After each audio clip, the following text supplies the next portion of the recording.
The security guards dragged Elijah away from Sophia's hospital bed as Robert Westbrook shouted accusations of trespassing. Yet, as the small black boy was forcibly removed, Sophia's fingers twitched for the first time in 8 months. No one noticed except the head nurse, who gasped in disbelief. Before we dive deeper into this incredible story, I'd love to know where you're watching from today. Take a second to hit that like button and subscribe if you want more amazing true stories that will change your perspective on life. Now let's discover how a homeless boy and a millionaire's daughter crossed paths in a way that would transform both their lives forever. Elijah Turner had been surviving on the streets of Boston for nearly 7 months now, ever since his grandmother passed away from cancer and left him with nowhere to go. At 11 years old, he had already mastered the cruel curriculum of street life, which alleyways were safe to sleep, in which restaurant dumpsters contained edible food rather than rotting garbage, and most importantly, how to become invisible to the authorities who would surely place him in the foster care system if they caught him. The Massachusetts winter had been brutal, with temperatures dropping well below freezing, most nights forcing Elijah to develop a rotating schedule of shelters, the public library, until closing time, the bus station until security kicked him out, and finally the emergency room waiting areas of various hospitals where he could usually blend in with worried families until morning. On this particular Tuesday in March, a torrential rainstorm had soaked Elijah to the bone, his threadbare sneakers squelching across the polished marble floor of Boston Memorial Hospital as he entered the grand lobby seeking warmth and bound temporary sanctuary. The moment he stepped through the automatic doors, Elijah felt the security guard's eyes lock onto him, tracking his movement with suspicion and disdain. A familiar feeling that followed him everywhere due to his torn clothes and the color of his skin. The security guard, a heavy-set white man with a permanently furrowed brow, immediately abandoned his post at the information desk and marched toward Elijah's hand resting on his belt near his taser. Before the guard could reach him, the main entrance doors swung open again, admitting a flurry of activity that momentarily distracted everyone in the lobby. A tall, imposing man, in an impeccably tailored suit, strode through the doors, surrounded by an entourage of assistants and medical professionals, all speaking urgently and presenting charts and tablets for his review. Elijah recognized the man instantly from newspapers and television. Robert Westbrook, the banking magnate, whose financial empire spanned continents and whose net worth exceeded $10 billion. The security guard immediately forgot about Elijah, pivoting to offer a deferential nod to Westbrook as the wealthy man and his entourage swept toward the private elevators. Curiosity overrode caution in Elijah's mind as he edged closer to the group, catching fragments of their intense conversation. 8 months with no improvement, Westbrook was saying, his voice tight with controlled emotion. We've flown in specialists from Switzerland, Japan, and Israel. Nothing has worked. A woman in a white coat with dark skin and braided hair responded, Mr. Salo. Westbrook Sophia's brain activity shows some patterns consistent with consciousness, but we still haven't found the key to bringing her back from the coma. Elijah inched even closer, fascinated by the discussion about someone trapped between life and death. The movement caught Robert Westbrook's attention, his sharp eyes immediately assessing and dismissing Elijah in the span of a heartbeat. Security, he called out. Not even bothering to look at the guard, directly remove that street kid from the premises immediately. This is a hospital, not a homeless shelter. The guard moved with surprising speed for his bulk, grabbing Elijah roughly by the arm and beginning to drag him toward the exit. Panic flooded through Elijah's system, the prospect of returning to the freezing rain outside, filling him with desperate energy. Without thinking, words tumbled from his mouth, words that would alter the course of multiple lives. I can wake her up. I can bring your daughter back. The entire entourage froze Robert Westbrook's face, transforming from dismissive annoyance to stunned silence. The security guard's grip tightened painfully on Elijah's arm as Westbrook slowly turned to fully face the bedraggled boy.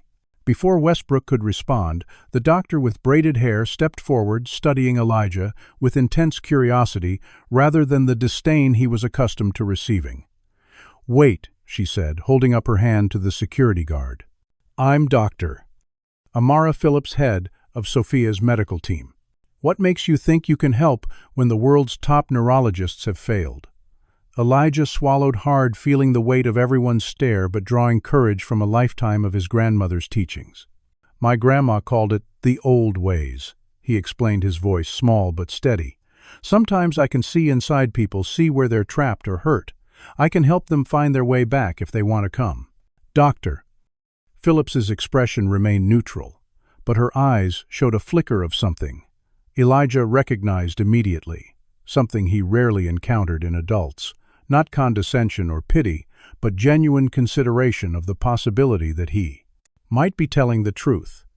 Robert Westbrook's momentary silence shattered like glass as anger flooded his features, his attention now fully directed at Dr. Phillips rather than Elijah. Are you seriously entertaining the ramblings of a street urchin, Dr. 1? Fund this entire neurological wing and employ 16 specialists dedicated solely to my daughter's care, and you want to listen to this? Westbrook gestured dismissively toward Elijah, unable to even find a word to describe the boy standing before him. Dr. Phillips stood her ground, her posture straight and professional, despite the banking magnate's fury. Mr. Westbrook, for 8 months we've followed every conventional and experimental protocol available to modern medicine without success. Sophia's condition remains unchanged despite the $20 million of equipment in her room and the combined expertise of doctors from 3 continents. If you'll forgive my directness, sir, what do we have to lose by listening? The confrontation drew the attention of everyone in the lobby, staff and visitors alike, watching the drama unfold between the billionaire, the doctor, and the prejudice, homeless child caught between them. Westbrook's jaw worked silently as he processed Dr. Phillips' words, memories of the accident crashing through his mind uninvited.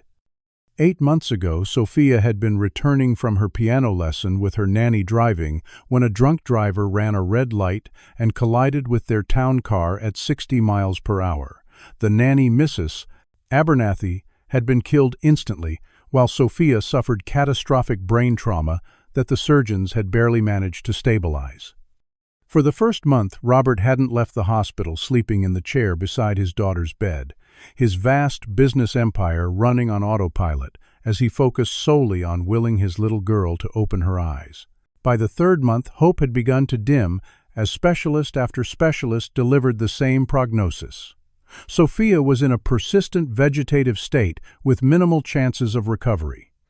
By month 6, Robert had begun the painful process of accepting that his bright, vivacious daughter, who once filled his sterile mansion with laughter and light, might never speak or smile again. And now, this filthy child dared to offer hope where science had failed. The rational part of his brain recognized it as absurdity. Yet some desperate corner of his heart whispered that he had already tried everything else. Fine, Westbrook conceded through gritted teeth. You have 5 minutes to interview the boy in a conference room. Then we'll end this charade, Doctor. Phillips nodded gently, guiding Elijah toward a private room off the main lobby, while Robert instructed his personal assistant to gather the core medical team for this unusual consultation. Within 20 minutes, Elijah found himself seated at a massive oak conference table, surrounded by skeptical faces of doctors and specialists who regarded him with expressions ranging from curiosity to outright contempt. Dr. Phillips positioned herself beside Elijah, a small act of solidarity that didn't go unnoticed by the boy or by Robert Westbrook, who sat directly across from them. His fingers steepled as he observed the proceedings with thinly veiled impatience. "Tell us about this gift of yours," prompted Dr. Phillips, gently offering Elijah a glass of water that he accepted with hands that trembled slightly under the intensity of the scrutiny. Elijah took a small sip, gathering his thoughts before speaking. "My grandma was a healer back in Louisiana before she moved to Boston. She said it ran in our family for generations, that some people have a special sight that lets them see the threads connecting people's souls to their bodies. When people get sick or hurt real bad, sometimes those threads get tangled or stretched too thin. I can see them, and sometimes if the person wants to come back, I can help untangle the knots." A neurologist from Johns Hopkins scoffed audibly, while a neurosurgeon began furiously scribbling notes with an expression that suggested he was documenting a psychiatric case rather than a potential treatment. The door to the conference room burst open, admitting a red-faced man in an expensive but ill-fitting suit, who immediately locked eyes with Elijah and pointed an accusing finger. "What is this nonsense Robert Security called me about some vagrant claiming he can perform miracles on Sophia?" The newcomer, whom Elijah would soon learn was George Whitfield, the hospital's chief administrator, continued his tirade without waiting for a response. "Do you have any idea of the liability issues here? This is obviously a con artist trying to exploit your grief, probably looking to extort money, or worse, could be a street thug casing the place to rob it later." Dr. Phillips rose from her seat, her voice calm, but carrying an edge that silenced Whitfield mid-rant. "Mr. Whitfield, I authorized this meeting in my capacity as Sophia's attending physician. While I understand your concerns, I would appreciate it if you refrained from making unfounded accusations and using derogatory language about a child in my presence." Whitfield sputtered, but Dr. Phillips continued, her professional demeanor never wavering. "My own grandmother was known in her parish in rural Louisiana for healing abilities that defied medical explanation. I pursued medicine precisely because I witnessed things that science couldn't yet explain, and I believe good medicine means keeping an open mind to possibilities beyond our current understanding." The room fell silent as this respected neurologist with diplomas from Harvard Medical School and a publication record that filled 3 pages of the hospital website openly acknowledged belief in healing practices outside mainstream medicine. Robert Westbrook's expression had shifted subtly during this exchange, the desperate father temporarily overriding the rational businessman. One visit he declared suddenly, silencing the room. "The boy gets 1 supervised visit with Sophia, with full security and medical staff present, 5 minutes maximum." The next 30 minutes were a blur of activity as Elijah was subjected to a battery of health screenings, background questions, and security protocols that made him feel like a criminal rather than someone offering help. By the time he was finally permitted to enter Sophia's private suite on the hospital's top floor, 4 security guards flanked him along with Dr. Phillips, Robert Westbrook, and 3 additional specialists wearing expressions of scientific skepticism. The room itself was a stark contrast to the institutional spaces Elijah had seen thus far. Decorated in soft pinks and yellows, with butterflies painted on the walls and stuffed animals, arranged neatly on shelves, it was clearly designed to feel like a little girl's bedroom rather than a hospital room. Yet the illusion was broken by the imposing medical equipment surrounding the small figure in the bed, monitors beeping steadily as they tracked vital signs and tubes delivering nutrients and medications directly into Sophia's veins. Elijah approached the bed slowly, his eyes not on the equipment but fixed intently on something no one else could see. "The threads are all tangled around her head," he murmured, reaching out his hand before stopping just short of touching Sophia. He looked up at Dr. Phillips with wide, serious eyes. "May I hold her hand? I won't hurt her, I promise." After receiving a tight nod from Robert Dr. Phillips granted permission, and Elijah gently took Sophia's pale, limp hand in his own dark one, the contrast striking under the harsh hospital lights. The room held its collective breath as Elijah closed his eyes, his face, a mask of intense concentration. For nearly a minute nothing happened, and Robert's expression began to harden into disappointed anger. Then suddenly, the heart monitor registered a brief spike in activity, the steady rhythm accelerating for several seconds before returning to its baseline pattern. Dr. Phillips moved quickly to check the readout, while the other medical professionals murmured among themselves. That could be coincidence, or random neural firing, one specialist offered immediately. But the doubt in his voice betrayed the fact that the timing was suspicious at best. Elijah opened his eyes, looking directly at Robert Westbrook with a certainty that seemed incongruous coming from a child. "She's still there," he said simply. "She's trapped in the tangles, but she heard me knocking. She wants to come back."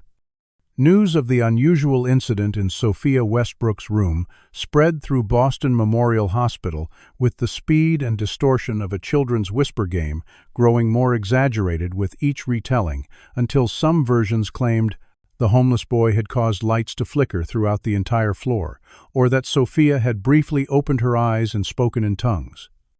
The truth as recorded in the medical logs was much less dramatic, but still significant enough to create two distinct camps among the hospital staff, those who dismissed the heart monitor anomaly as coincidence, and those who wondered if they had witnessed something beyond current medical understanding. Robert Westbrook retreated to his penthouse suite at the Four Seasons that evening, instructing his assistant to compile research on faith healers and medical miracles, while he nursed a glass of 30-year-old scotch and tried to reconcile the rational businessman with the desperate father willing to grasp at even the most unlikely straws. The research only deepened his skepticism, revealing case after case of charlatans who preyed on the grief of families with incurable loved ones, extracting thousands of dollars for treatments that produced no results except false hope and empty bank accounts. Yet something about the boy's earnest demeanor and the way he had described Sophia as wanting to come back had lodged in Robert's mind, refusing to be dismissed entirely by his logical objections. Doctor. Amara Phillips faced her own professional fallout the morning after allowing Elijah access to her patient, summoned to a meeting with both George Whitfield and the hospital's medical director, who wasted no time expressing their averroed concerns.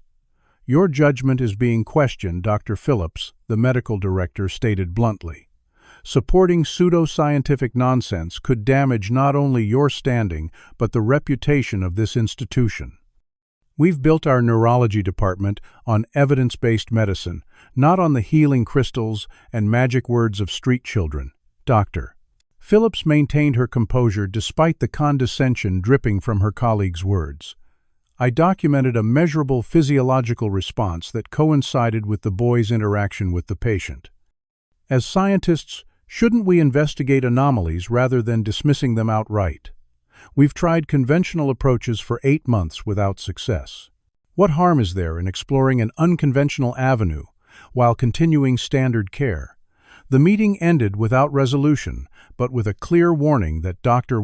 Phillips was risking her hard-earned career by pursuing this unorthodox approach. Meanwhile, Elijah returned to the abandoned building near the Charles River, where he had created a makeshift shelter from discarded moving blankets and cardboard, only to find it destroyed his few possessions, either confiscated or ruined by Rivroma, the city's latest urban cleanup initiative targeting homeless encampments. With nowhere else to go and rain continuing to fall in cold, persistent sheets, Elijah made his way back to Boston Memorial, seeking shelter in the hospital's multi-level parking garage. He found a relatively dry corner between a concrete pillar and a wall curling into a tight ball to preserve body heat as he drifted into an uneasy sleep.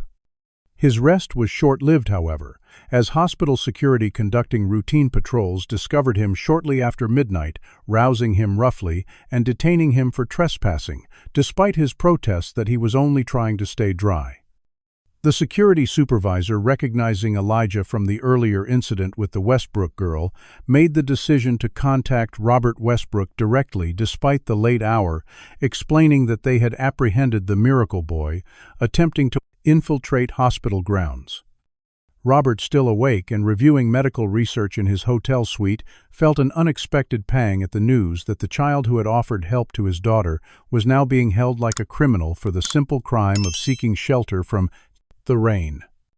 Against his better judgment and the advice of his lawyers, Robert instructed security to release Elijah into the care of the night nurse manager and authorized temporary accommodation for the boy in the hospital's family housing unit, normally reserved for parents of long-term pediatric patients.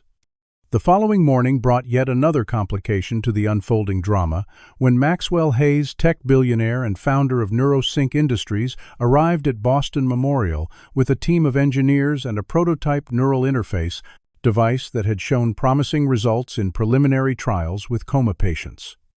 Robert and Maxwell had been friends since their Harvard Business School days, though their relationship had evolved into something closer to friendly rivalry as both men built empires in different sectors. Maxwell's arrival had been scheduled weeks earlier, but the timing now created an awkward intersection of cutting-edge technology and what Maxwell immediately dismissed as medieval superstition when informed about Elijah's involvement. "You're not seriously entertaining some street kid's claims about magical healing powers, are you?" Rob Maxwell asked incredulously as his team set up equipment worth millions of dollars in Sophia's room. This device interfaces directly with neural pathways using algorithms developed from mapping 10,000 brain states. We've had 2 patients regain partial consciousness in trials at Johns Hopkins. The neural interface was applied with great fanfare and expectation electrodes attached to Sophia's scalp in a precise pattern, while Maxwell himself operated the control tablet, making minute adjustments to the electrical stimulation parameters as he watched the brain activity monitors for response. After 3 hours of increasingly aggressive stimulation patterns, however, Sophia showed no more reaction to this 21st-century marvel than she had to any other treatment in the preceding 8 months. Maxwell was visibly frustrated as he packed away his equipment, his usual confidence shaken by the failure. "We'll recalibrate and try again tomorrow," he assured Robert, though the uncertainty in his voice was impossible to miss. Later that afternoon, Robert found himself wandering the hospital corridors, his mind churning with conflicting thoughts and emotions. Without consciously deciding to do so, he found himself outside the small hospital chapel, drawn by the sound of quiet sobbing coming from within. Pushing open the door, he discovered Elijah, sitting alone in the last pew, clutching a worn photograph and crying with the deep, body-racking sobs of someone who has lost everything. The boy didn't notice Robert's entrance, giving the billionaire a rare moment to observe. Elijah unguarded not as a potential savior for Sophia or a suspicious intruder, but simply as a child bearing burdens far too heavy for his plive. Young shoulders. The photograph in Elijah's hands showed an elderly black woman with kind eyes and a bright smile, her arm around a younger, healthier version of Elijah, both of them beaming at the camera in what appeared to be a small apartment decorated for Christmas. Do you believe in unexplained connections between strangers? Comment number 1. If you think there are forces beyond science that can draw people together in times of need. Or number 2, if you believe only in what can be proven with evidence. This story continues to challenge our understanding of what's possible, but sometimes the most important healing happens when we open ourselves to possibilities beyond our current understanding. Will Robert finally see Elijah as more than just a homeless boy? Can Maxwell's technology ever accomplish what human connection might? Stay with us as we uncover what happens when desperation leads to the first real breakthrough in this extraordinary journey. Robert hesitated at the chapel, entrance uncomfortable with emotional displays and unsure how to approach the grieving child. But something about Elijah's profound loneliness resonated within him, breaking through the carefully constructed walls he had built around his own pain since Sophia's accident. Clearing his throat softly to announce his presence, Robert moved forward and awkwardly seated himself in the same pew, leaving a respectful distance between them. Elijah, startled at the sound, hurriedly wiping his tears with his sleeve and attempting to compose himself, tucking the photograph into the pocket of his tattered jacket with careful reverence. "That was your grandmother?" Robert asked, gesturing toward the pocket where the photograph had disappeared. Elijah nodded, his guard visibly rising as he regarded the billionaire with wary eyes, clearly expecting to be evicted from this sanctuary, as he had been from so many others. Instead, Robert surprised both Elijah and himself by sharing a piece of his own history. "I wasn't always wealthy, you know. My father worked in a factory in South Boston, and my mother cleaned houses for the rich families in Back Bay. We lived in a one-bedroom apartment until I was 14, all 4 of us with my sister and me sharing the pull-out couch in the living room." The unexpected personal revelation momentarily penetrated Elijah's defensive shell curiosity, overtaking caution as he studied Robert's expensive suit and manicured appearance, searching for traces of the working-class boy, hidden beneath layers of wealth and power. Encouraged by the boy's attentiveness, Robert continued. I worked my way through college, washing dishes and stocking shelves overnight. The first bank I bought was failing when I acquired it, and everyone thought I was insane to take on the risk. Now I own 36 financial institutions across 12 countries. The implied message hung unspoken between them. I understand struggle. I wasn't always this person you see now. After a long moment of silence, Elijah responded by sharing his own story, his voice quiet but steady. Grandma taught me about healing when I was 6. She said it skipped generations in our family that her grandmother had it, and now I did. She could ease people's pain by touching them and saying certain words. When she got sick with cancer, we couldn't pay rent anymore. The landlord gave us 2 days to leave, even though Grandma could barely walk. She died in the shelter 3 weeks later. His matter-of-fact recounting of tragedy carried no self-pity, just the simple acknowledgement of harsh reality that children who have faced adult problems often develop. Robert felt a surge of anger at a system that would discard an elderly woman and her grandchild, so carelessly, followed by uncomfortable awareness of how quickly he had been ready to have Elijah himself removed from the hospital. "Why do you want to help Sophia, Robert?" asked the question that had been circling in his mind since Elijah first made his extraordinary claim. "You don't know her. You don't know me. What do you get out of this?" Elijah considered the question seriously, his young face solemn as he formulated his answer. "Because she's trapped and scared just like I was when I was alone in the dark after Grandma died. Nobody should be stuck in the dark if someone can help them find their way back to the light." The simple compassion in the boy's response struck Robert with unexpected force, momentarily robbing him of words as he recognized the moral clarity that wealth and power had gradually eroded from his own worldview. Over the next 24 hours, Dr.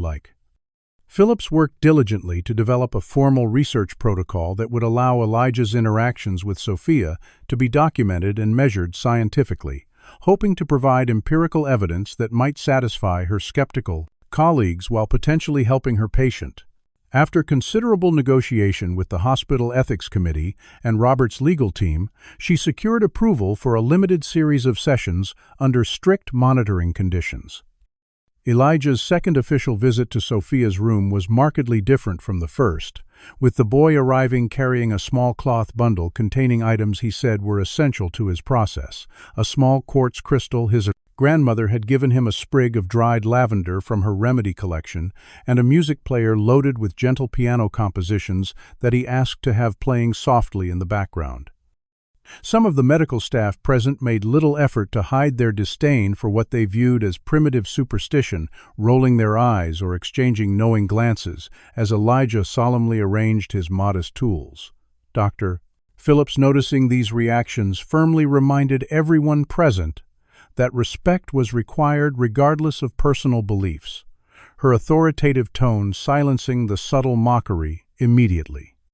For nearly 45 minutes, Elijah sat beside Sophia's bed, holding her hand and whispering words, in a language he claimed his grandmother had taught him occasionally, touching the crystal to different points on Sophia's forehead and temples with deliberate precision. The medical monitors showed subtle but consistent changes in her brain activity throughout the session, small spikes and patterns that differed from her usual baseline readings. Then, as Elijah placed his hand over Sophia's while resting the crystal at the center of her forehead, something remarkable happened.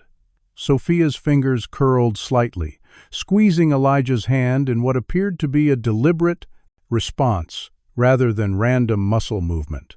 Dr. Phillips immediately documented the response, while another neurologist reviewed the brain activity monitors, confirming that there had been a corresponding surge in the brain regions associated with voluntary movement.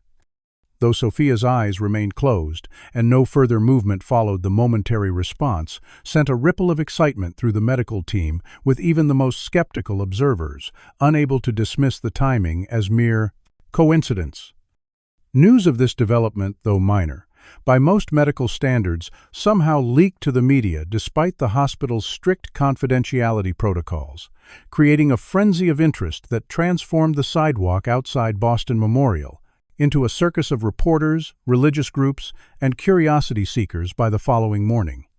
Local television stations ran breathless stories about the miracle boy of Boston Memorial and the homeless healer, while internet speculation ran wild with embellished accounts claiming everything from full conversations with the comatose girl to divine intervention, manifesting as inexplicable lights in the hospital windows. With the story gaining national attention, ugly undercurrents of racism began surfacing in comment sections and social media discussions with disturbing frequency of commenters questioning why a filthy street kid was being allowed near a filthy street kid was being allowed near a WWW. Precious white child, and making insinuations about security concerns, contamination risks, and Robert Westbrook's judgment in allowing such interaction. These toxic sentiments remained largely in the digital realm initially, but they represented the first ripples of a gathering storm that would soon threaten the tenuous progress being made behind the hospital's protective walls.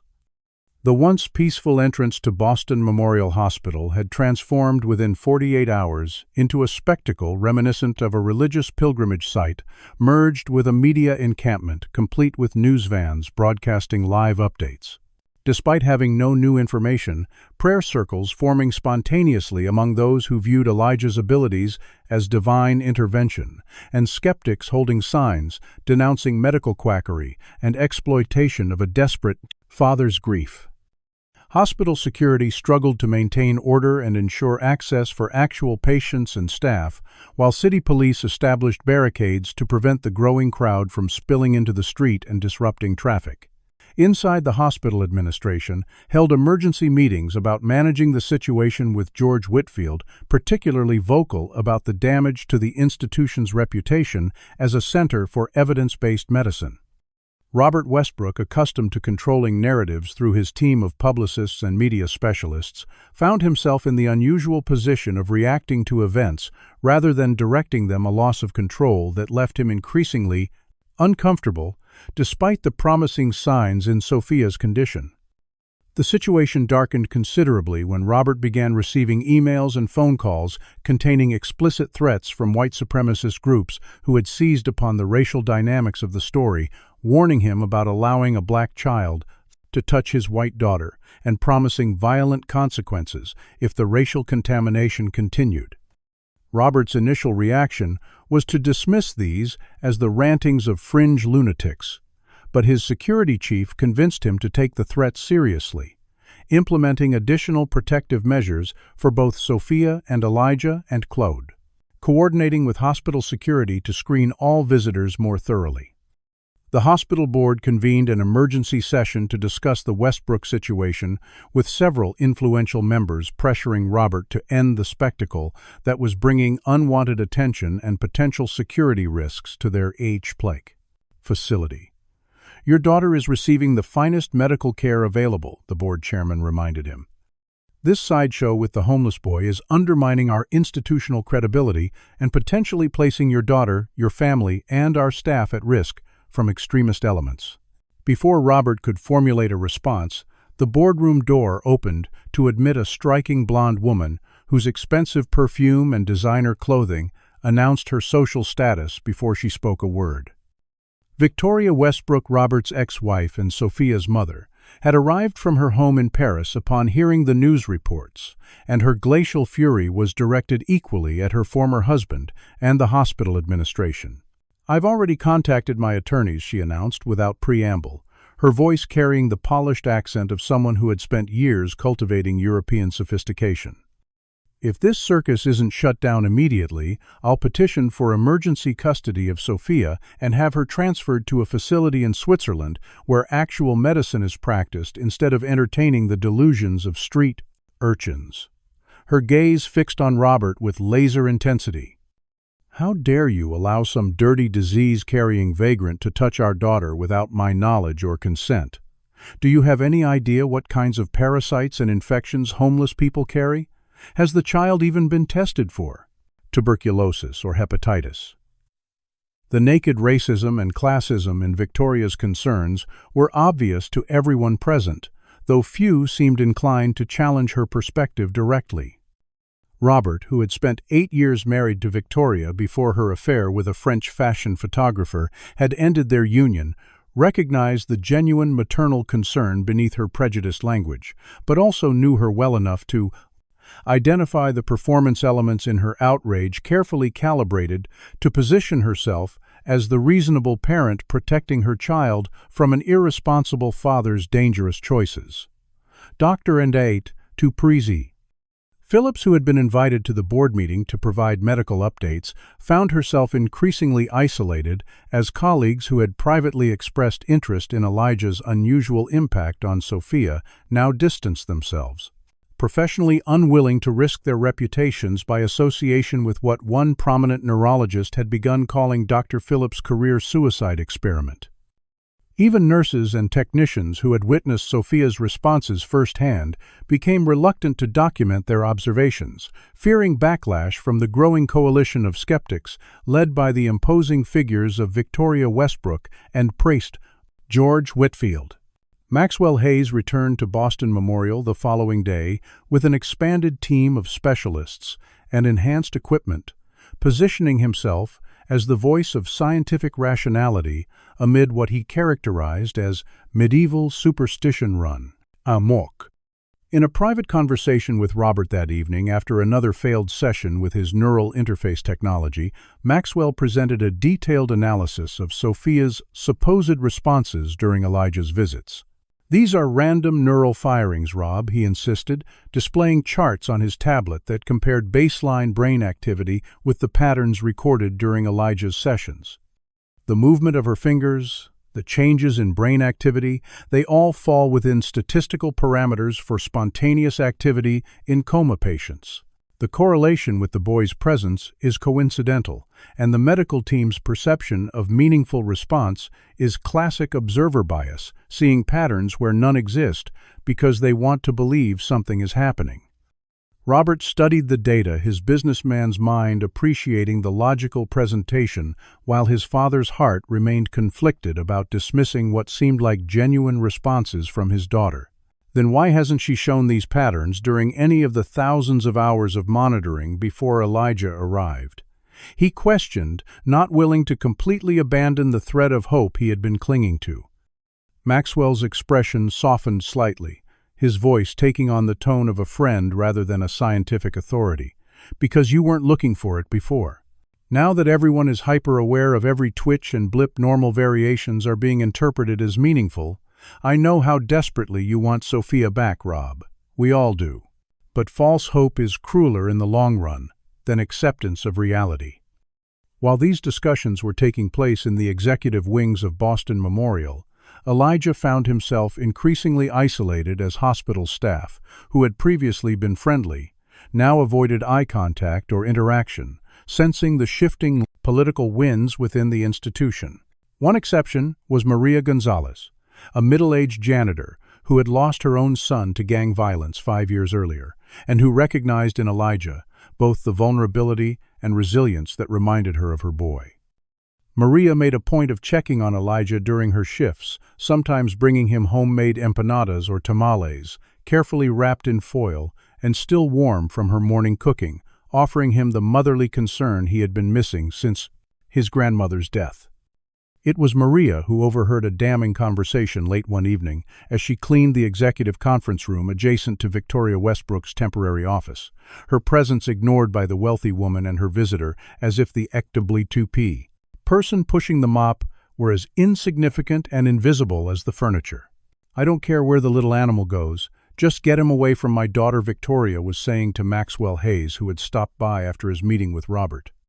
"Use whatever connections you have with the hospital board, the police, child services, whatever it takes. Tell them he's mentally unstable, that he's a health risk, that he's trying to extort money. I don't care what story you use, as long as it ends with him far away from here."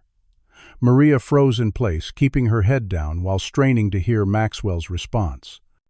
"Victoria, you know I agree that this whole healing nonsense needs to stop, but falsely accusing a child of criminal behavior crosses an ethical line I'm not comfortable with. There are legitimate medical and safety concerns we can raise without resorting to character assassination of a homeless kid. Victoria's laugh was cold and dismissive. "Since when did you develop such delicate moral sensibilities, Max? As I recall, you were perfectly comfortable with ethical gray areas when we were negotiating your exclusive contract for neural implants with my ex-husband's healthcare subsidiaries last year. Perhaps Robert would be interested to learn about our private dinner discussions during those negotiations." The implied threat hung in the air for a moment before Maxwell sighed audibly. "Fine. I'll speak with George Whitfield about expediting a formal complaint about the boy's presence violating hospital protocols. But Victoria, this stays between us. If Robert ever found out I was involved in this, our friendship and all our business relationships would be finished." Maria continued her slow, methodical cleaning, careful not to draw attention to herself as she absorbed the implications of the conversation she had just witnessed, her mind already turning to how she might help protect the kind-hearted boy who reminded her so much of her own lost son. Robert Westbrook sat alone in his daughter's hospital room, the soft beeping of monitors providing a rhythmic backdrop to the turmoil of his thoughts, as he watched Sophia's peaceful face for any sign of the awareness that Elijah had insisted remained trapped within her. The pressure from all sides had been building relentlessly over the past 72 hours, the hospital board threatening to revoke his special access privileges. If the media circus continued, Victoria pursuing emergency custody hearings to wrest control of Sophia's care from him, Maxwell, presenting increasingly detailed scientific arguments against Elijah's involvement. And now a formal complaint from the hospital administration, citing numerous policy violations and potential liability issues related to allowing an unvetted minor access to a vulnerable patient. Even Dr. Fording Phillips had been officially reprimanded and temporarily removed from Sophia's case pending review by the Medical Ethics Committee, leaving Robert without his most significant ally within the hospital hierarchy. After hours of agonizing deliberation, weighing hope against reality, emotion against logic, Robert had finally reached the painful conclusion that perhaps everyone else was right, that his desperate desire to see his daughter recover had led him to embrace false hope and magical thinking rather than accepting the harsh truth of her condition. When Elijah arrived for what would have been his fourth session with Sophia, escorted by a security guard who now treated him with barely concealed disdain, he found not the usual medical team, but Robert alone, his expression grave and his, quote, posture rigid with resolved purpose. "Elijah, we need to talk." Robert began gesturing for the boy to take a seat, while dismissing the security guard with a curt nod.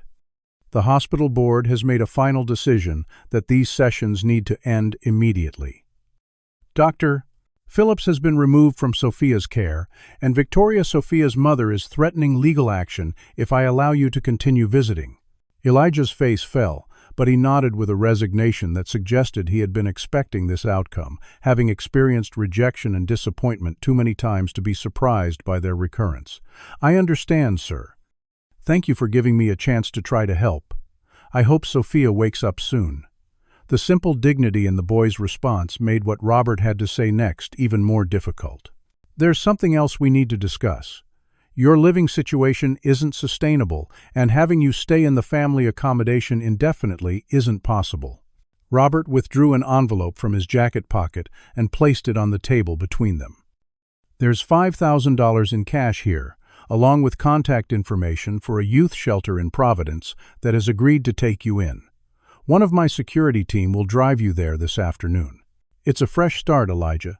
Somewhere you can be safe and perhaps eventually be placed with a foster family." The boy stared at the envelope without touching it, his eyes unreadable as he processed the magnitude of what was happening, not just the end of his attempts to help Sophia, but complete removal from the only place that had shown him any semblance of acceptance since his grandmother's death. "You think I was lying," he said. Finally, his voice small but steady, "about being able to help her. You think I made it all up?" Robert shifted uncomfortably, avoiding direct eye contact as he responded. "I think you believe what you're saying, Elijah. I don't think you're deliberately trying to deceive anyone. But the medical evidence doesn't support continuing these sessions, and the disruption to the hospital has become untenable. What Robert couldn't bring himself to say was that part of him still wanted to believe, still clung to the tiny spark of hope that had ignited when Sophia squeezed Elijah's hand, but that the combined weight of scientific skepticism, institutional pressure, and Victoria's threats had finally crushed that fragile ember of faith. Elijah nodded again, his young face composed into a mask that concealed the devastation beneath a skill developed through months of street survival where showing vulnerability invited exploitation. "Thank you for the money, Mr. Westbrook, but I can't go to Providence. My grandma is buried here in Boston, and I promised I'd visit her every Sunday. It's the only promise I have left to keep." With those simple words, Elijah rose from his chair and walked toward the door, his shoulders squared with a dignity that belied his 11 years and tattered clothing. He paused at the threshold, turning back to look, not at Robert but at Sophia's still form on the bed. "She was getting closer, you know. I could feel her reaching back when I called to her. She wants to come home to you. She just needs someone to show her the way through the darkness."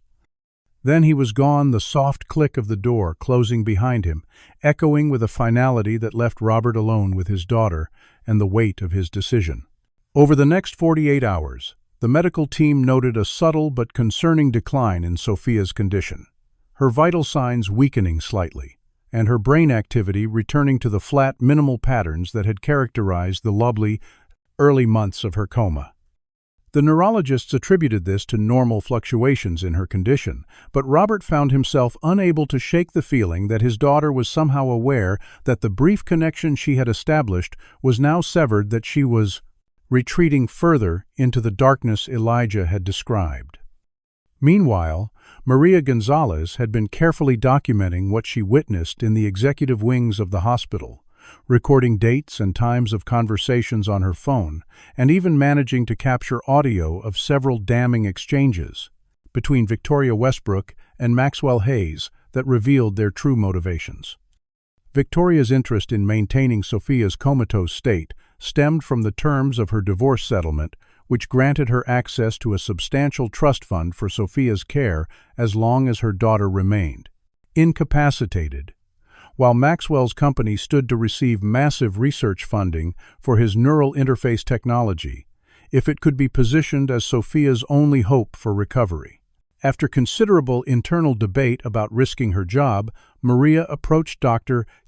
Phillips with her evidence, finding the neurologist clearing out her office following her removal from Sophia's case. "Dr.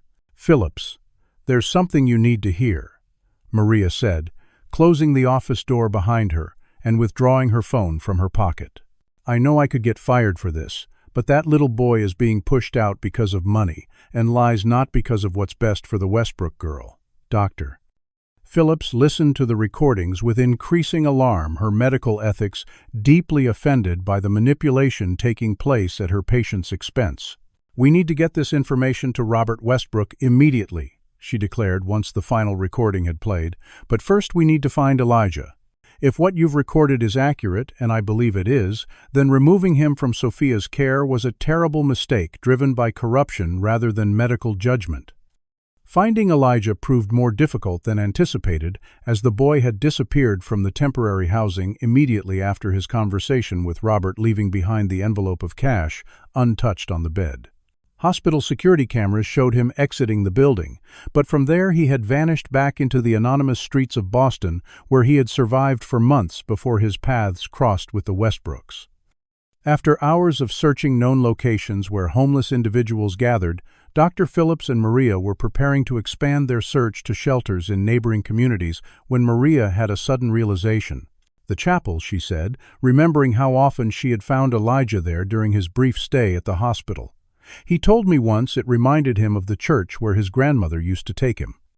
They returned to Boston Memorial, using Maria's employee access to enter through service corridors and avoid the administration's notice, making their way to the small chapel on the 3rd floor, where, as Maria had predicted, they found Elijah curled up in the last pew, his few possessions bundled beside him. The boy's initial wariness gave way to cautious hope as Dr. Phillips explained what they had discovered about Victoria and Maxwell's scheme, and their plan to help him see Sophia one last time. Not to try to wake her, Dr. Phillips clarified, but just to say goodbye properly. I believe she was responding to you, Elijah, and an abrupt termination of that connection without closure could be harmful to her psychologically, even in her current state. With Maria monitoring the security cameras from a maintenance terminal and providing updates via text message, Dr. Tuariu, Phillips guided Elijah through service elevators and back corridors during the quietest hour of the night shift, finally reaching Sophia's room without detection. The room was dimly lit, with only the glow of monitoring equipment illuminating Sophia's pale face against the white pillows. Elijah approached the bed quietly, taking Sophia's hand in his with the gentle reverence that had characterized all their interactions. "I came to say goodbye, Sophia," he whispered, his voice catching slightly. "I'm sorry I couldn't help you find your way back home. I tried my best, but the grown-ups don't believe it's possible. I hope you can find another way out of the darkness." As he spoke, Maria kept her phone recording, documenting the encounter, while Dr. Phillips monitored the medical equipment, watching for any changes in Sophia's condition. None of them were prepared for what happened next. As Elijah finished speaking and began to withdraw his hand, Sophia's lips parted, and a single word emerged, raspy from disuse but unmistakable: Elijah. The heart monitor spiked dramatically as Dr. Phillips rushed to Sophia's side, checking her pupils with a penlight, while Maria gasped audibly, her phone capturing the miraculous moment. Before they could fully process what was happening, the door to Sophia's room burst open as a security guard made his rounds, his expression shifting rapidly from surprise to suspicion as he took in the unauthorized visitors surrounding his high-profile patient. Reaching immediately for his radio to report the intrusion, the guard was intercepted by a man in a rumpled suit who slipped into the room behind him, pressing a thick envelope into his hand, while murmuring something that caused the guard to hesitate, then nod curtly before backing out of the room without making his report. The newcomer was Maxwell Hayes, his normally immaculate appearance disheveled as if he had dressed hastily after receiving an urgent call. "Delete that footage," he ordered Maria, pointing at her phone. "Whatever you think you saw or heard, it didn't happen." The security cameras in this hall experienced a technical glitch for the next 10 minutes, which should give all of you time to leave the premises without further incident. What Maxwell didn't know was that Maria, distrustful by nature and especially wary after discovering his conspiracy with Victoria, had been live-streaming the entire encounter to a private account as backup, correctly anticipating that attempts might be made to suppress any evidence of Sophia's awakening. While she pretended to comply with his demand by deleting the local video from her phone, the live stream continued to record, capturing Maxwell's efforts to erase all traces of the momentous event they had just witnessed. Within 30 minutes, Dr. Phillips and Maria had escorted Elijah safely from the hospital, while Maxwell remained in Sophia's room, presumably to ensure that any changes in her condition could be attributed to his neural interface technology rather than Elijah's intervention. What none of them realized was that Robert Westbrook, unable to sleep and drawn to his daughter's room by some inexplicable paternal instinct, had arrived at the hospital moments after their departure, where he was greeted by an present astonishing sight. The security footage on the monitors at the nurse's station showed his daughter's room from the previous 20 minutes footage that Maxwell had failed to erase from the hospital's backup system. There on the screen, in grainy but unmistakable detail, was the moment Sophia spoke Elijah's name, followed by Maxwell's hasty entrance and obvious attempts to cover up the incident.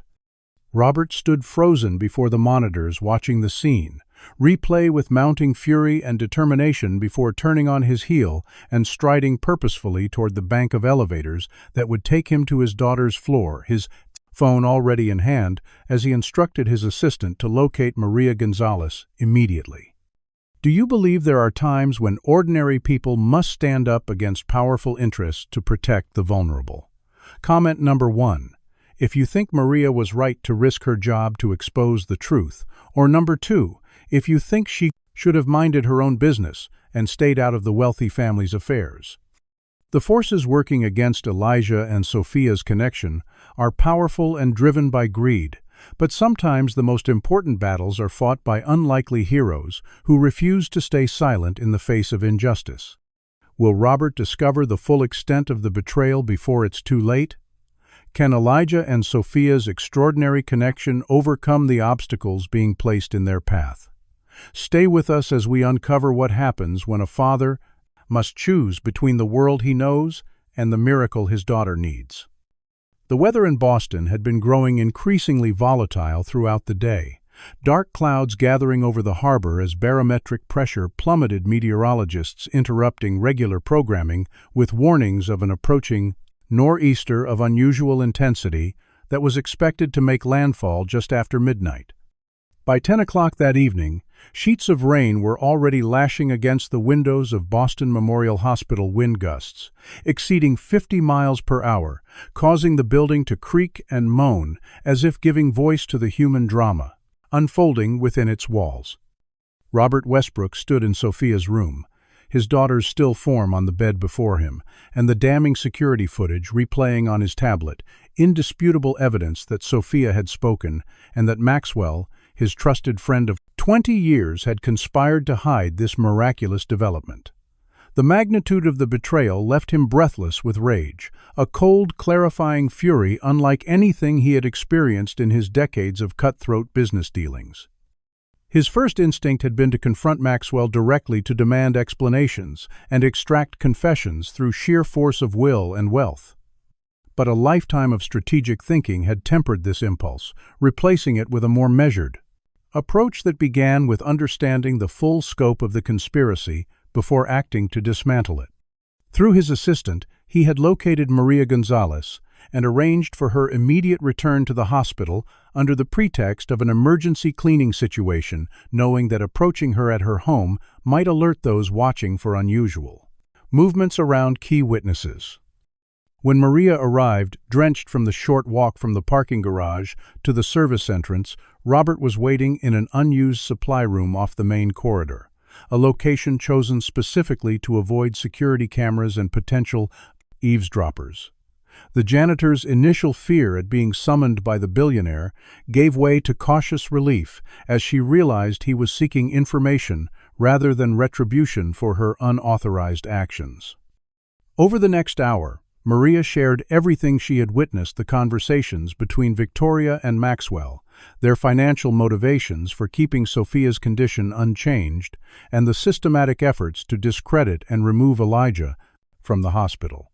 Most importantly, she revealed the existence of the live-stream recording that captured Sophia speaking Elijah's name, evidence that could not be erased or denied. "Where is Elijah now?" Robert asked, his voice tight with controlled emotion. "After everything I've done to push him away, would he even be willing to help Sophia again?" Maria's expression softened with sympathy, recognizing the father's anguish beneath the powerful exterior. "Doctor, Phillips took him to her apartment for the night to keep him safe from the storm and from people who might want to prevent him from returning. She said she would keep him there until she heard from you directly." Robert nodded, already formulating a plan that would require precise timing and execution. "I need you to contact Dr. Phillips and tell her to bring Elijah back to the hospital tomorrow morning at 8. Not through the main entrance, but through the service delivery area on the east side where the kitchen supplies are received. I'll have my security team meet them there." Maria hesitated, concern evident in her eyes. "Mr. Westbrook, there are people in this hospital who have a lot to lose if Elijah helps your daughter wake up. The administration, Mr. Hayes, your ex-wife, they've all been working together to keep him away.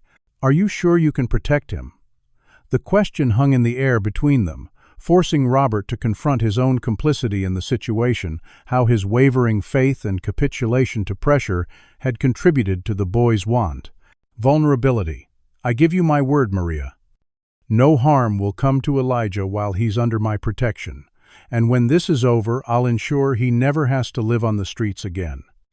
With the initial pieces of his plan in place, Robert spent the next several hours making discreet phone calls to trusted associates, arranging for private security contractors to supplement his personal team, consulting with attorneys about the legal implications of Victoria's actions, and most importantly, organizing a carefully vetted medical team that would document any changes in Sophia's condition without interference from hospital administration. By dawn, as the storm reached its peak intensity, a parallel storm of human activity was brewing within the hospital walls, though most participants remained unaware of their roles in the larger drama about to unfold. Dr. Amara Phillips faced a hastily convened disciplinary hearing the following morning, standing before a panel of her peers as they reviewed the charges against her unauthorized access to a patient violation of hospital protocols, insubordination, and exercising poor professional judgment by supporting unscientific treatment approaches. Despite the severity of the allegations and the presence of George Whitfield glowering from the corner of the room, Dr. Phillips maintained her professional composure, addressing each charge methodically, before delivering a powerful closing statement that silenced the room. "I took an oath to do no harm and to act in the best interests of my patients above all other considerations. When I witnessed a child in my care respond to an unconventional intervention after 8 months of failed traditional approaches, my ethical obligation was to investigate that response, not dismiss it because it challenged our inner preconceptions or threatened institutional comfort. If maintaining my medical license requires ignoring evidence and abandoning patients to protect hospital politics, then perhaps that license has lost its meaning."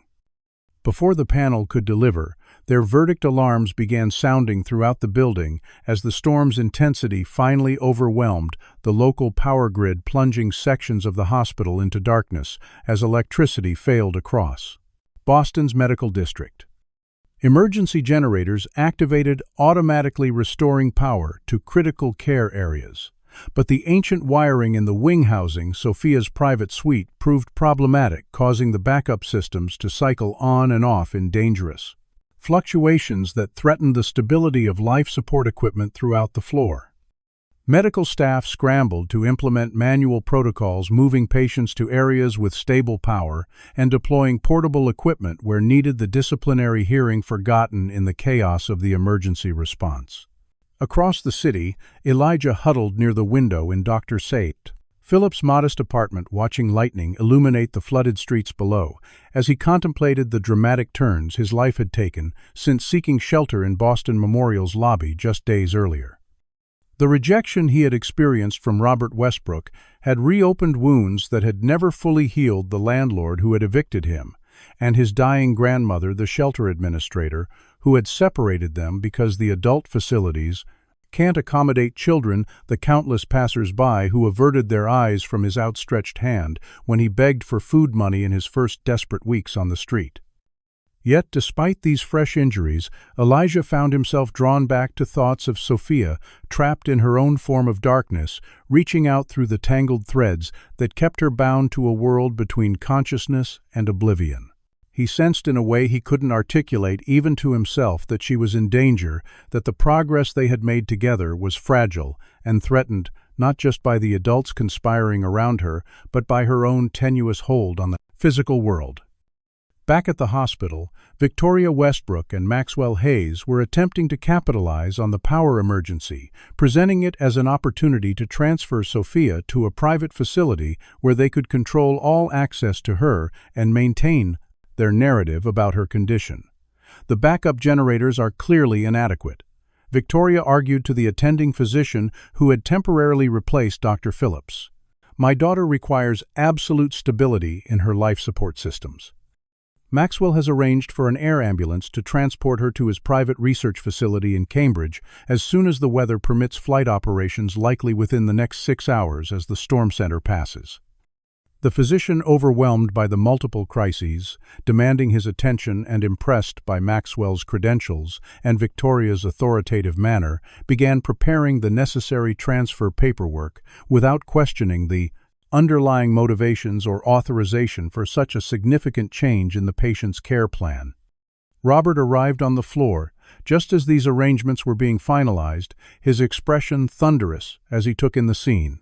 Victoria directing hospital staff as if she had full custody rights. Maxwell examining the malfunctioning equipment, with performative concern and his daughter lying vulnerable amid the machinations of people he had once trusted. "There will be no transfer," Robert announced, his voice cutting through the chaos with the clarity of absolute certainty. "Any attempt to move my daughter without my explicit written consent constitutes attempted kidnapping, and I've instructed hospital security to respond accordingly." Victoria whirled to face him, her practiced composure cracking slightly at the unexpected opposition. "Don't be absurd, Robert. This facility clearly cannot maintain adequate care during a crisis. As Sophia's mother, I have equal say in her medical decisions, and I'm exercising that right to protect her." Robert stepped closer, lowering his voice to ensure only Victoria and Maxwell could hear his next words. "I've seen the security footage from last night, Victoria. I know Sophia spoke. I know our daughter responded to Elijah, and I know Maxwell bribed security to delete the evidence. I also know about your financial arrangements, how you both benefit from keeping her in this state." The color drained from Victoria's face as Maxwell took an involuntary step backward, both of them suddenly aware that their carefully constructed scheme was unraveling. "Whatever you think you saw was a technical glitch," Maxwell attempted, his usual confidence wavering under Robert's steely gaze. "Brain activity can cause involuntary vocal cord spasms that might sound like speech, but it wasn't conscious communication." Robert allowed himself a cold smile that never reached his eyes. "Save your explanations for the attorneys, Max. I've already filed emergency petitions with the family court to revoke Victoria's medical decision rights and initiated criminal complaints for attempted fraud and conspiracy. Now, both of you will leave my daughter's room immediately, or I'll have security remove you." Victoria's shock gave way to calculating rage as she recognized the threat to her comfortable lifestyle that had been funded by Sophia's trust for the past 8 months. "You have no proof of any wrongdoing, Robert. It will be your word against ours, and Maxwell's scientific credibility carries significant weight. Do you really want to put Sophia through a protracted legal battle when she's in such a fragile state? Her attempt at emotional manipulation might have worked days earlier when Robert was still mired in doubt and desperate for validation from the medical establishment. But the evidence of her betrayal had burned away his uncertainty, leaving only a father's determination to protect his child at any cost. "This isn't a negotiation," he replied simply. "You have 30 seconds to leave voluntarily before I make your removal significantly more public and embarrassing than you would prefer." Recognizing the futility of further argument, Victoria gathered her designer handbag and cashmere coat, pausing at the door to deliver a final threat. "This isn't over, Robert. I have rights, and I'll exercise them to their fullest extent." As his ex-wife and former friend retreated down the corridor, Robert turned his attention to the immediate needs of his daughter, conferring with the medical staff about stabilizing her equipment during the power fluctuations and implementing the security measures he had arranged during the night to ensure no further unauthorized access to her room. The storm continued to rage outside, but within the hospital walls, the first rays of metaphorical sunlight were beginning to penetrate the darkness that had surrounded Sophia's case for too long. Meanwhile, Elijah sat cross-legged on Dr. Phillips' worn sofa, his eyes closed in deep concentration as he attempted to reach out across the city to the tangled golden threads he had seen around Sophia's mind, driven by an inexplicable certainty that she needed his help, now more than ever before. The connection between them, forged during their brief sessions together, had created a bond that transcended physical proximity, allowing him to sense her growing distress as she fought to maintain the tenuous progress they had made against forces that sought to pull her back into the darkness. Despite his hurt at being dismissed and the rational voice telling him he was no longer welcome in the Westbrooks world, Elijah made his decision he would return to Boston Memorial and try one last time to help Sophia find her way home, regardless of the consequences for himself. As lightning-illuminated Dr. Philip's small living room, Elijah opened his eyes with newfound resolve, turning to the neurologist, who had become his unlikely champion in a world that had offered him little protection. "We need to go back," he said simply. "Sophia's calling for help, and there's not much time left to answer." The storm reached catastrophic proportions by early afternoon, with sustained winds of 70 miles per hour and rainfall accumulations exceeding 3 inches per hour, causing flash flooding throughout Boston's lower-lying neighborhoods and overwhelming drainage systems designed for far less extreme weather events. Streets surrounding Boston Memorial Hospital had become shallow rivers with abandoned vehicles, partially submerged and debris floating past the medical center's main entrance, forcing all hospital access to upper-level emergency exits, where National Guard personnel had established temporary bridges from adjacent parking structures. Inside, the hospital's infrastructure continued to deteriorate as backup generators strained under maximum load, crucial systems cycling between normal operation and alarming failure as electrical panels subjected to water infiltration shorted out in cascading sequence across the century-old building's complex network. Elijah and Dr. Phillips arrived at the hospital's East Service entrance, soaking wet and physically exhausted, having abandoned their disabled taxi 6 blocks away and continued on foot through the storm, navigating flooded streets and dodging fallen branches propelled by gale-force winds. Robert's security team, positioned as promised at the delivery bay, quickly ushered them inside and up service elevators to the floor, where Sophia's room had been relocated following the power failures in her original wing. The hospital existed in a state of controlled chaos, with staff performing critical care functions by flashlight in some corridors, while emergency response teams prioritized patient evacuations from the most severely compromised areas of crisis. The building. Elijah moved through this turmoil like a small ghost, his soaked clothing leaving puddles in his wake as he focused solely on reaching Sophia before the tenuous connection between them severed completely. Robert Westbrook met them in a small waiting area, adjacent to Sophia's new room, his normally immaculate appearance disheveled from hours of crisis management, dark circles under his eyes, testament to his sleepless vigilance, since discovering the conspiracy surrounding his daughter's care. "Thank you for coming back," he said to Elijah, the simple acknowledgement, carrying the weight of an apology he didn't yet know how to fully express. Sophia's condition has been deteriorating since the power problems began.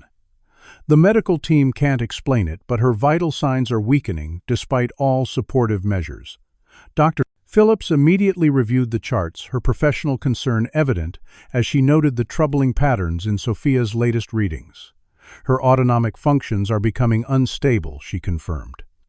It's almost as if her body is giving up the fight to maintain homeostasis, like she's retreating deeper into unconsciousness rather than moving toward awakening. Elijah listened to this assessment with solemn understanding, nodding as if the medical description merely confirmed what he already sensed through means the doctors couldn't access. "The threads are unraveling," he said softly. She was following them back toward the light, but now they're breaking apart. She's losing her way. Without waiting for permission or further discussion, Elijah moved purposefully toward Sophia's room, somehow knowing that minutes rather than hours might determine whether she found her way back or slipped permanently beyond their reach. The scene that greeted him was one of urgent medical intervention.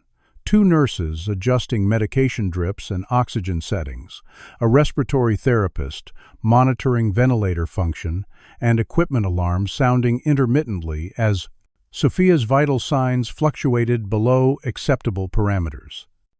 The portable generator, powering her life support equipment, hummed ominously, its fuel gauge indicating less than 2 hours of remaining operation unless main power could be restored to this section of the hospital.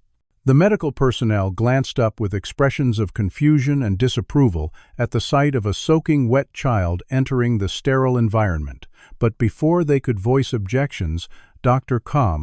Phillips stepped forward with an authority that brooked no argument. "This is an authorized therapeutic intervention for patient Sophia Westbrook," she announced, flashing her hospital credentials. "Please continue your excellent care while we proceed and document any changes you observe in her condition during the next 30 minutes. Though clearly skeptical, the staff's respect for Dr. Phillips and awareness of Robert Westbrook's influence within the hospital hierarchy prevented them from interfering as Elijah approached Sophia's bedside, his expression transitioning from concerned to focused as he gazed at something beyond physical sight. "The last thread is very thin now," he murmured, seemingly speaking to himself rather than the adults in the room. It's the only one still connecting her to her body. The others broke when they tried to keep us apart. Elijah reached out his small, dark hand to take Sophia's pale one, closing his eyes in deep concentration as the monitors recorded an immediate but subtle shift in her vital signs, heart rate increasing slightly, while blood pressure stabilized within a more normal range. The respiratory therapist noted these changes with raised eyebrows, making meticulous notations on the chart while exchanging meaningful glances with the nurse's professional skepticism warring with the evidence before their eyes. For nearly 10 minutes, Elijah remained motionless, except for his lips moving in silent words, his face reflecting intense concentration as sweat beaded on his forehead despite his cold, wet clothing. The medical monitors showed gradual but consistent improvement in Sophia's condition, each parameter shifting incrementally toward normal ranges, in perfect correlation with Elijah's silent communication. Then, without warning, Elijah began speaking audibly, his voice taking on a resonance that seemed impossible coming from his small frame. "Sophia, follow my voice. The darkness is lying to you, telling you it's safer to stay hidden. Your father is waiting. I can see him standing right here watching for you to open your eyes. There are so many people who want you to come back." The monitors registered dramatic changes, now brain activity spiking in patterns consistent with increased consciousness, while Sophia's breathing began fighting against the ventilator rhythm, her body attempting to establish its own bipedal respiratory control for the first time in 8 months. "Doctor." Phillips moved quickly to the bedside, checking pupillary response with her penlight, and finding immediate reaction, another positive sign that neural pathways were reactivating. The energy in the room had transformed medical professionals, abandoning pretense of disinterest as they witnessed what appeared to be a genuine awakening unfolding before them. Robert stood frozen at the foot of the bed, hope and fear warring on his face as he watched his daughter respond to Elijah's guidance with increasingly clear physiological signs of returning consciousness. Elijah's voice grew more urgent, his small body trembling with the effort of whatever unseen work he was performing. "The last thread is tangled around something dark, something that doesn't want to let you go. I can see it now. It's not part of you, Sophia. It came from the accident, a shadow that followed you into the darkness and has been keeping you there. I need to break its hold, but it's very strong." The boy's face contorted with effort, his free hand making a gesture as if physically grasping and pulling at something invisible to everyone else in the room. The medical equipment suddenly erupted in alarms, as Sophia's vital signs spiked dramatically, her body arching slightly on the bed while the brain activity monitor displayed patterns consistent with intense neural firing across multiple regions simultaneously. "What's happening?" Robert demanded, panic, edging his voice as he moved toward his daughter, only to be held back by Dr. Phillips. "Let him finish," she urged, her medical training at war with what she was witnessing, but her intuition recognizing a critical moment that shouldn't be interrupted. Elijah's voice had dropped to a whisper, now words tumbling from his lips in the language his grandmother had taught him. Ancient sounds that seemed to resonate with the very air in the room, causing the lights to flicker and the da-time electronic monitors to display momentary static before stabilizing again. His face had gone ashen, with effort sweat pouring down his temples as he focused all his energy on whatever battle he was fighting in a realm beyond ordinary perception. "The thread is breaking," he gasped suddenly, his free hand making one final decisive pulling motion. "Sophia, run toward the light now. Run as fast as you can. Don't look back at the shadows." What happened next occurred so rapidly that later accounts from those present would conflict in specific details. While agreeing on the essential sequence, Sophia's entire body relaxed as if a great tension had been released. Ventilator alarms ceased as she began breathing in a natural rhythm, and her eyelids fluttered briefly before opening to reveal confused blue eyes blinking against the harsh hospital lights. Simultaneously, Elijah collapsed to the floor, his small body crumpling like a marionette, whose strings had been cut, falling backward before anyone could move to catch him. The medical staff split into 2 urgent response teams, one surrounding Sophia as she showed clear signs of consciousness for the first time in 8 months, the other attending to Elijah, who lay unresponsive on the floor with no pulse detectable at his wrist or throat. Robert stood paralyzed between the two beds, torn between the miracle of his daughter's awakening and the horror of watching the boy who had made it possible slipping away before his eyes. Dr. Phillips took control of Elijah's care, immediately beginning chest compressions, while calling for a pediatric crash cart and defibrillator, her voice steady, despite the tears streaming down her face as she fought to revive the precious child.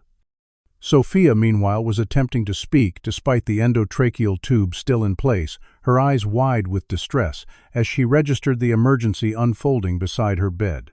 When a nurse carefully removed the breathing tube to ease her distress, Sophia's first raspy words, after 8 months of silence, stunned everyone within hearing. "He gave me his light. He's in the dark now. Please help him come back too."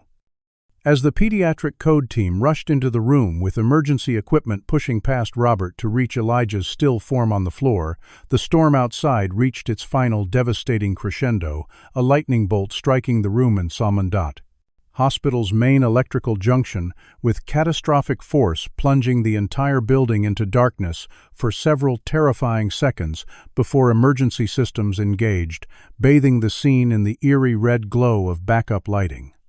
In this apocalyptic illumination, medical staff continued their desperate efforts to restart Elijah's heart, while Sophia cried out for the boy who had sacrificed himself to bring her back from the abyss, her first moments of renewed consciousness, witnessing the potential death of her savior. 20 minutes of aggressive resuscitation efforts had passed before the pediatric team detected the first faint heartbeat in Elijah's chest, a medical achievement that several staff members would later describe privately as miraculous. Given the duration of his cardiac arrest and the suboptimal emergency conditions caused by the ongoing storm and power issues.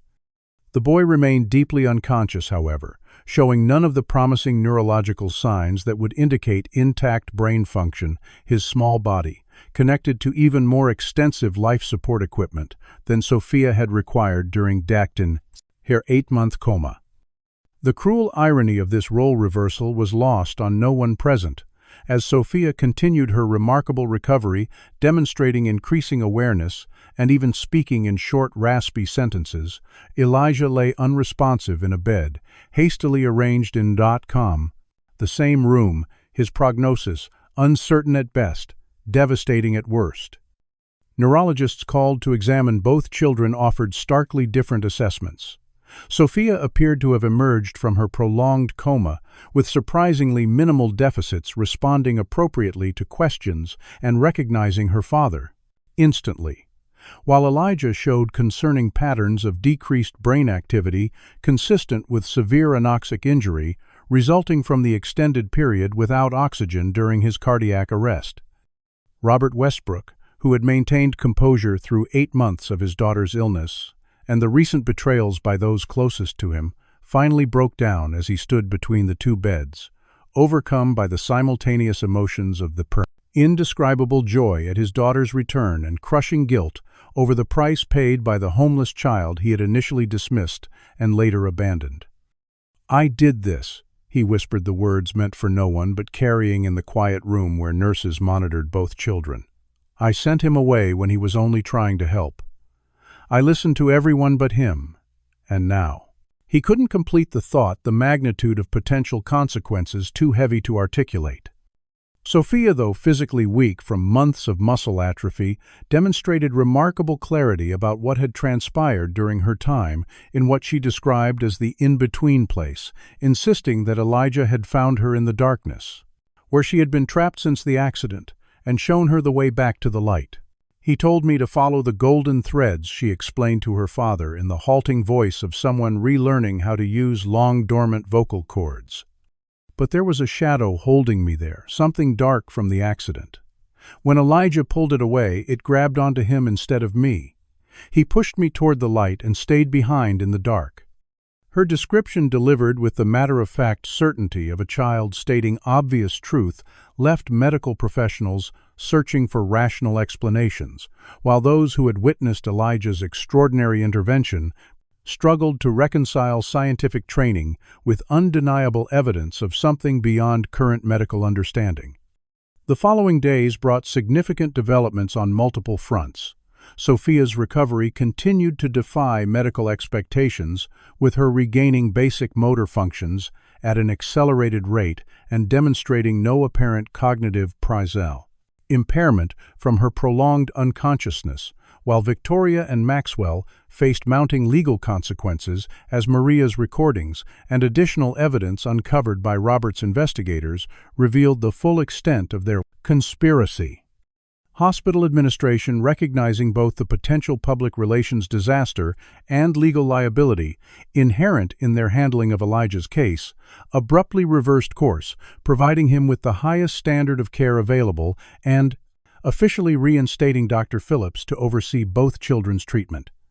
George Whitfield submitted his resignation amid rumors of financial improprieties linked to Maxwell's research funding, while the board chairman issued a carefully worded statement acknowledging administrative oversight failures in management of Sophia Westbrook's case. Through it all, Robert maintained a constant vigil between the two children's beds, splitting his attention between Sophia's miraculous recovery and Elijah's troubling stillness, often reading aloud to both of them from the books. Sophia requested filling the room with stories of courage and perseverance that seemed particularly relevant to their extraordinary circumstances. Dr. Phillips coordinated with specialists from across the country, implementing aggressive neurological support protocols for Elijah, while documenting every aspect of Sophia's recovery for medical journals, though she carefully omitted certain inexplicable elements that she feared would undermine the credibility of her observations. Despite the best efforts of modern medicine, however, Elijah remained unresponsive for 28 days, his condition neither improving nor deteriorating, existing in a liminal state that eerily mirrored Sophia's former circumstances. Throughout this period, Sophia insisted on spending as much time as possible at Elijah's bedside, often holding his hand and whispering to him for hours, replicating the patient guidance he had provided during her own imprisonment in fracant unconsciousness. "I can see his threads," she told her father one evening as darkness fell outside the hospital windows. "They're tangled, just like mine were, but I'm learning how to help straighten them. Grandma Turner is teaching me." When Robert gently inquired who Grandma Turner might be, Sophia explained with complete conviction that Elijah's grandmother was helping her learn the healing ways from the other side of the light knowledge she would need to help bring Elijah back to them. Rather than dismissing these statements as childish fantasy or trauma response, Robert found himself increasingly open to possibilities beyond his former rationalist worldview, the undeniable reality of Sophia's recovery having created space for consideration of phenomena his previous self would have rejected without hesitation. On the 29th day after Elijah's collapse, as morning sunlight streamed through newly installed windows in their shared hospital suite, Robert awakened from an uncomfortable doze in his usual chair between the beds to find Elijah's dark eyes open and alert, watching him with an expression of mild curiosity rather than fear or confusion. "Mr. Westbrook," the boy said, his voice weak but clear. "Did Sophia make it back?" "Okay." The question, so concerned with another's welfare, despite his own dire circumstances, broke something open in Robert's heart, releasing emotions he had contained behind carefully constructed barriers of wealth, power, and social position throughout his adult life. "Yes, Elijah," he managed, moving quickly to the boy's bedside and taking his hand. "Sophia is completely recovered thanks to you. The doctors can't explain it medically, but she has no lasting damage from the coma. She's been waiting for you to wake up too." Elijah's face relaxed into a smile of genuine relief and joy, the simple happiness of a child who has accomplished something important rather than someone expecting praise or reward. "I told you she wanted to come home," he said simply. "The threads just needed to be untangled." The room soon filled with medical personnel performing assessments and expressing astonishment at Elijah's apparently intact neurological function despite nearly 30 days of unresponsiveness and the initial cardiac arrest, another recovery that defied conventional medical understanding and would eventually contribute to Dr. Phillips' groundbreaking research integrating traditional healing concepts with modern neurological treatment protocols. In the days that followed, as Elijah regained strength and began his own rehabilitation process, Robert initiated a series of transformative actions that would reshape multiple lives beyond the hospital walls. First, he established the Turner Healing Foundation, named in honor of Elijah's grandmother, dedicated to researching traditional healing practices from diverse cultures and integrating beneficial elements into conventional medical treatments with Dr. Amara Phillips appointed as its first research director.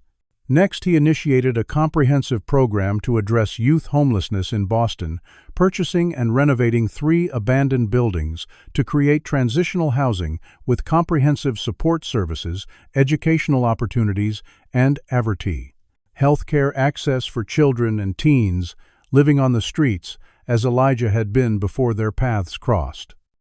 Most significantly, after extensive conversations with both children and consultations with social workers, child welfare advocates, and family court representatives, Robert formally petitioned to adopt Elijah, a process expedited by the 10 as a Rotterdam's 7 extraordinary circumstances of their connection and the absence of any other family members, to claim the boy who had saved his daughter's life. 6 weeks after both children had been discharged from Boston Memorial, they began the new school year together. Now legally, Elijah Turner Westbrook, living in Robert's completely renovated mansion that had been transformed from a sterile showcase of wealth into a warm family home filled with the laughter and energy of 2 remarkably resilient children. The bond between Sophia and Elijah transcended conventional sibling relationships, built on their shared experience of the in-between place, and deepened by the knowledge that each had in different ways saved the other from darkness. Sophia continued to demonstrate unusual intuitive abilities following her recovery, often knowing when someone was ill before symptoms appeared, and showing a remarkable talent for easing pain through touch and whispered words that Elijah had begun teaching her from his grandmother's traditions. For his part, Elijah thrived in his new environment, his natural intelligence blossoming with educational opportunities previously unimaginable during his months of survival on Boston streets, though he never lost the compassion and wisdom born from early hardship, often reminding his new family of the invisible struggles faced by those society preferred not to see.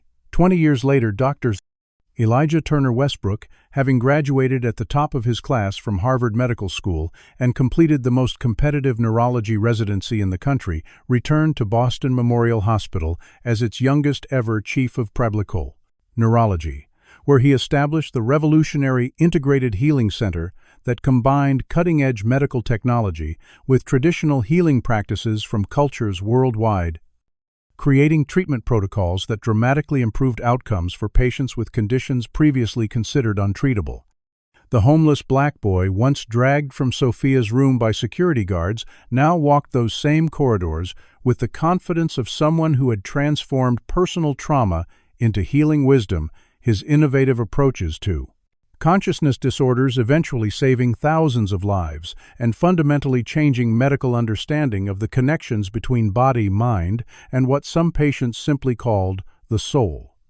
Beside him through every step of this journey was Sophia, who had dedicated her own medical career to pediatric neurology, the siblings, by choice, working in tandem to bridge worlds that had once seemed irreconcilably separate, much as they themselves had once been divided by circumstance, prejudice, and social barriers that ultimately proved less powerful than the human capacity for compassion and connection. Robert, now in his 70s, and long retired from banking to focus entirely on philanthropic work, often visited the hospital to witness their work with quiet pride, reflecting on how his greatest legacy had nothing to do with the financial empire he had built, and everything to do with recognizing, however belatedly, the extraordinary healing power that had entered his life in the form of a homeless child he had nearly turned away. Has this story touched your heart today? If you believe in the power of compassion to transform lives, hit that like button right now. If you've ever experienced a connection that went beyond logical explanation, leave a comment sharing your story. We all face moments when we must choose between following conventional wisdom and listening to deeper truths that call us to act with courage and compassion. Subscribe to our channel for more extraordinary true stories that remind us of our shared humanity and the miracles that can happen when we open our hearts to unexpected possibilities. Thank you for joining us on this incredible journey of healing, redemption, and the unbreakable bonds that can form between souls who help each other find their way back to the light. This remarkable journey teaches us that true healing transcends social barriers, medical science, and our limited understanding of consciousness. When Robert Westbrook initially encountered Elijah, he saw only a homeless black child, someone to be removed from his privileged world. His prejudice nearly cost his daughter's life and reflected society's tendency to dismiss those we consider different or less valuable. Elijah's gift reminds us that wisdom and healing come from unexpected sources, often from those society has marginalized. The transformation in Robert from dismissing Elijah to welcoming him as a son shows how opening ourselves to different perspectives can reshape our entire worldview. Victoria and Maxwell's conspiracy demonstrates how greed and prejudice intertwine to maintain systems of inequality, while Maria and Dr. Phillips exemplify the courage required to stand against powerful interests for what's right. Most importantly, the bond formed between Sophia and Elijah illustrates that human connection exists beyond physical limitations, socioeconomic divides, and racial differences. Their shared journey through darkness into light reminds us that compassion, not wealth or status, creates the most powerful healing force in our world. Sometimes the people we're quickest to dismiss are precisely those we need most. What barriers have you overcome to connect with someone different from yourself? Has a stranger ever changed your life in ways you never expected? Share your story in the comments below. We all face moments when prejudice clouds our judgment. Have you experienced a realization that changed how you see others? Comment below with your thoughts. If this story touched your heart today, give this video a like to help others find this powerful message of healing and connection. Subscribe to our channel for more extraordinary true stories that challenge our perspectives and remind us of our shared humanity. Share this with someone who needs to be reminded that sometimes our greatest blessings come from unexpected places wrapped in packages we might initially dismiss. Thank you for joining us on this journey through darkness into light, and may we all find the courage to see beyond superficial differences to the light that connects us all.